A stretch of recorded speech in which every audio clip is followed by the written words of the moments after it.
गणपति भगवान का जो बड़ा सिर है, वो बड़ी सोच को रिप्रेज़ेंट करता है, वो बड़े विचारों को रिप्रेज़ेंट करता है, ठीक है? में रहने वाले व्यक्ति का देर-सवेर नुकसान होता ही है और उनको इस बात का रियलाइज़ भी हो रहा होता है कि यार ओपनली नहीं, अंदर ही अंदर वो अपने आप को बहुत कोस रहे होते हैं कि यार मतलब मैं कितना बेकार इंसान हूँ। अपने खुद की घमंड की वज़ह से, मेरी खुद की ईगो की वज़ह से मैंने अपने जीवन को बर्बाद कर लिया। महादेव, जय बजरंगबली। आज गणेश चतुर्थी का समापन हो चुका है, कम से कम इस साल के लिए। अगले साल फिर गणेश चतुर्थी आएगी। लोग अपने घर के अंदर गणपति की मूर्ति को स्थापित करेंगे, पूजा करेंगे, उनकी सेवा करेंगे, ठीक है?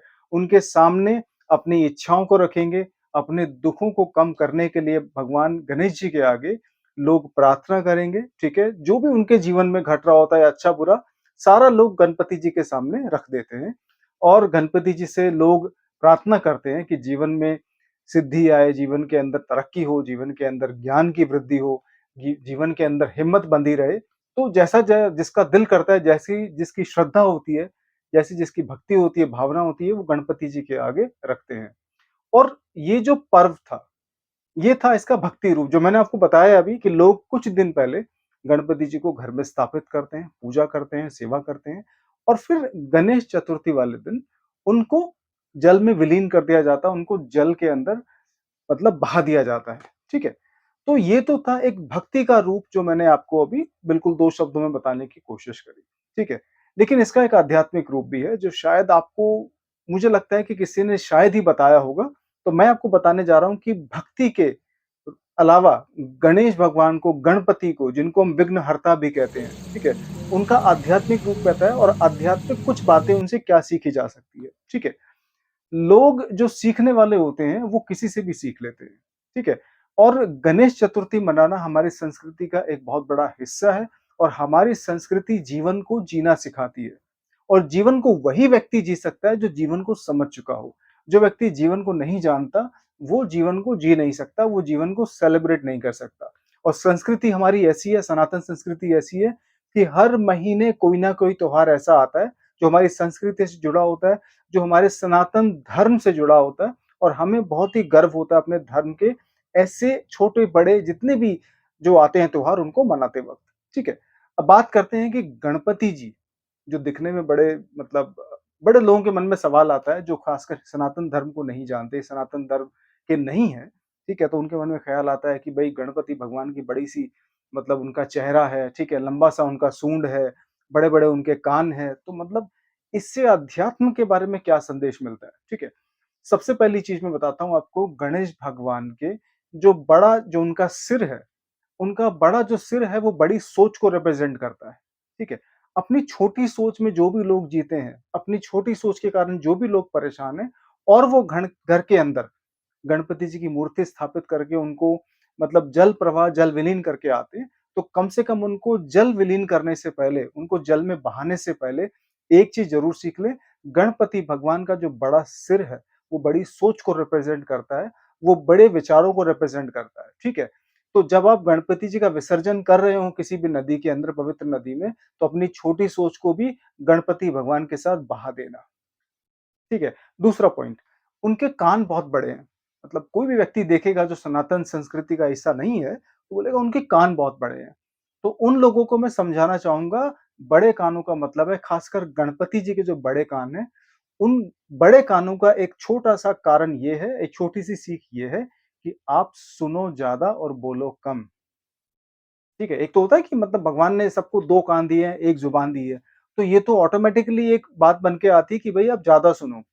लेकिन गणेश भगवान के जो बड़े-बड़े कान हैं, वो इस बात को रिप्रेज़ेंट करते हैं कि गौर से सुनो, ठीक है? दिल से सुनो किसी की बात और ज़्यादा सुनो, बोलो कम, ठीक है?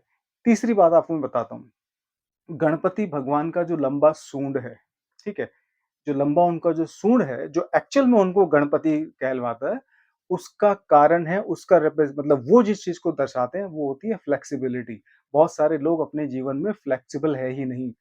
आप गणपति भगवान तो चलो हमारे आराध्य हो गए, हमारे भगवानों में से एक हो गए।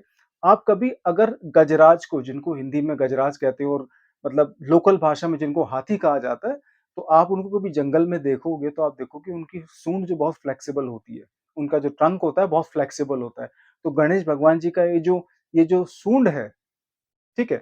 जो उनके मुँह का हिस्सा है, ये आपको जीवन में फ्लेक्सिबिलिटी से जीना सिखाता है। बहुत सारे लोग बिल्कुल अकड़ में रहते हैं कि भई मैं तो ऐसे रहूँगा चाहे मेरा ही नुकसान क्यों ना हो जाए, और नुकसान उन्हीं का होता भी है। ठीक है? घमंड में रहने वाले, अहंकार में रहने वाले, ईगो में रहने वाले व्यक्ति का देर-सवेर नुकसान होता ही है, और उनको इस बात का रियलाइज़ भी हो रहा होता है कि यार मेरा नुकसान हो रहा है, मेरे अहंकार, मेरे ईगो की वजह से। लेकिन वो अपने आप को सुधारना नहीं चाहते, ठीक है? वो अपनी गलतियों को स्वीकार करते हैं, लेकिन ओपनली नहीं। अंदर ही अंदर वो अपने आप को बहुत कोस रहे होते हैं कि यार मतलब मैं कितना बेकार इंसान हूँ। अपने खुद की घमंड की वजह से, मेरी खुद की ईगो की वजह से मैंने अपने जीवन को बर्बाद कर लिया।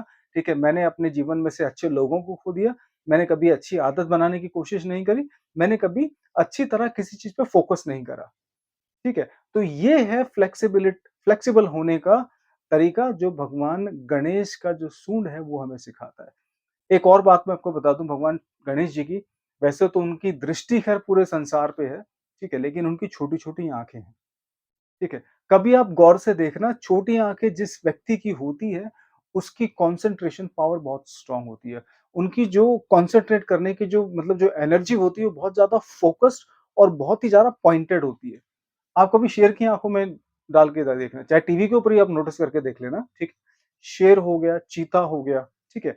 ऐसे जो जानवर होते हैं ना बहुत ज़्यादा जो सटीक तरीके से वार करते हैं, उनकी आँखें बहुत छोटी-छोटी होती है, और छोटी आँखें गणेश भगवान की आपके ध्यान को केंद्रित करने की एक एक चीज़ को रिप्रेज़ेंट करते हैं। ध्यान को कैसे केंद्रित करा जाता है, ये भगवान गणेश की आँखें बताती हैं।